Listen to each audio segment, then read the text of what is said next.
ទូព្រះបង្គំខ្ញុំបករណាសូមក្រាបថ្វាយបង្គំគុណម្ចាស់គ្រប់ព្រះអង្គពីចម្ងាយដោយសេចក្តីជ្រះថ្លាក្រៃលែងហើយក៏សូមគោរពដល់លោកតាលយាយបងប្អូនទាំងអស់ជាទីគោរពនិងជាទីស្រឡាញ់របស់អ្នកខ្ញុំទាំងអស់គ្នាមិនថាទីចិត្តទីឆ្ងាយស្គាល់ផ្ទាល់ឬក៏ស្គាល់តាមបណ្ដាញអនឡាញចាស់នេះខ្ញុំសូមគោរពនិងជម្រាបសួរតែក្តីរលឹកទាំងអស់គ្នាហើយចានៅក្នុងថ្ងៃនេះដែរនាងខ្ញុំមានព្រះធម៌ស្មូតមួយបទចាដើម្បីលើកយកមកស្មូតចែកជូនជាធម្មទានចាហើយពធស្មូតនេះដែរនាងខ្ញុំបានទទួលអត្ថបទនេះពីគុណម្ចាស់តាយិននឿនដែលគុណម្ចាស់តាសប្តាហ៍ថ្ងៃគង់នៅវត្តសន្តាអាណាដែលលោកបានតែង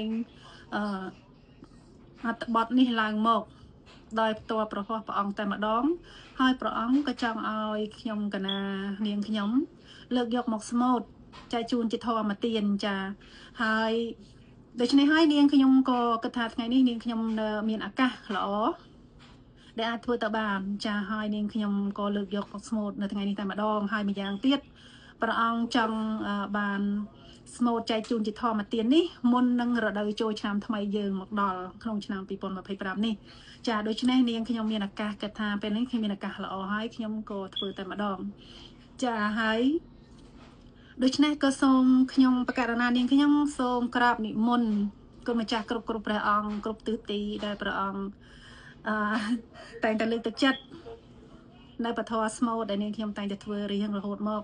ហើយក៏សូមគោរពនិងអញ្ជើញដល់លោកតាលយាយបងប្អូនទាំងអស់ចាចូលរួមទាំងអស់គ្នាដែលតែងតែស្រឡាញ់និងរាប់អានលើកទឹកចិត្តនាងខ្ញុំ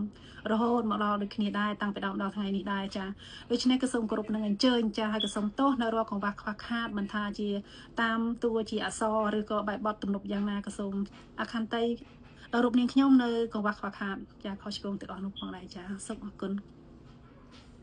ចាហើយបទនេះដែរគឺមានចំណងជើងថាទេពតាពិតចាដូច្នេះសូមគោរពនិងអញ្ជើញចូលរួមជាមួយនឹងនាងខ្ញុំទាំងអស់គ្នាដោយជ្រះថ្លាចាអរគុណច្រើនចានៅការទ្រាំទ្រការចូលចិត្តចាអរគុណ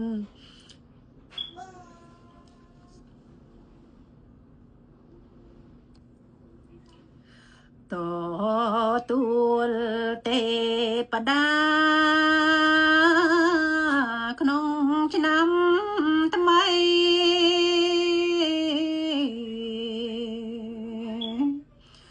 កូនចៅប្រុងស្រីបូជាព្រះ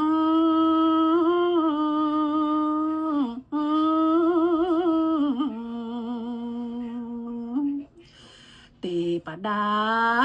ម៉ែឪនៅក្នុងផ្ទះវ័នទៀងសំពះអើយគោរពគុណពលខាងមាតុងដែលខំឆ្ក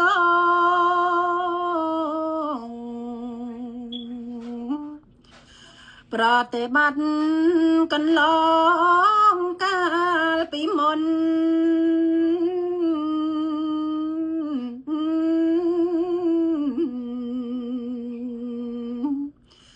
សូមលោកម្ចាំងថ្លៃអ្នកមានគុណកុំយកតុងតន់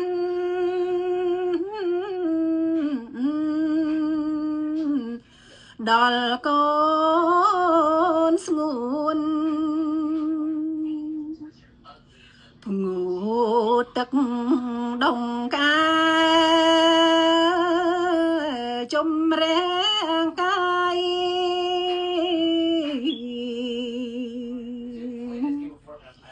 ជូនឪ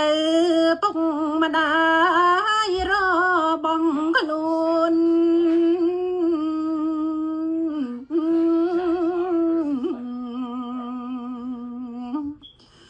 ជូនមហោ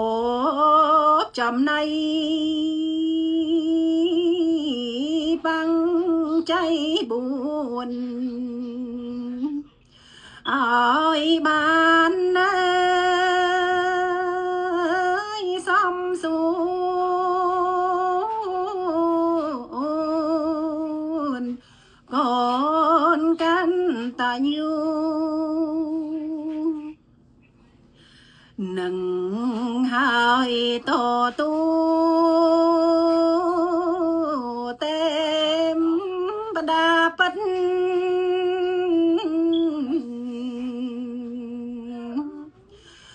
បនល្អប្រណិតតាមគុណគ្រូ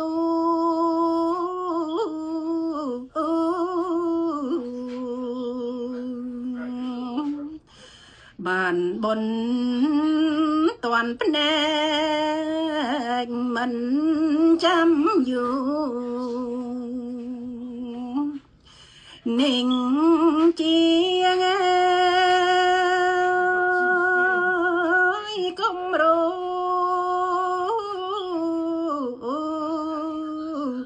កូនដឹងគុណចានាងខ្ញុំសូមគ្រប់នឹងអរគុណជាណែកในការចូលចិត្តប្រធស្មូតក៏ដូចជាចូលចិត្តនៅរូបនាងខ្ញុំបានស្មូតជាធម្មទានចែកជូនដល់លោកតានិយាយបងប្អូនទាំងអស់គ្នាចាសូមគោរពនឹងអរគុណចាអរគុណច្រើនចាជំរាបលា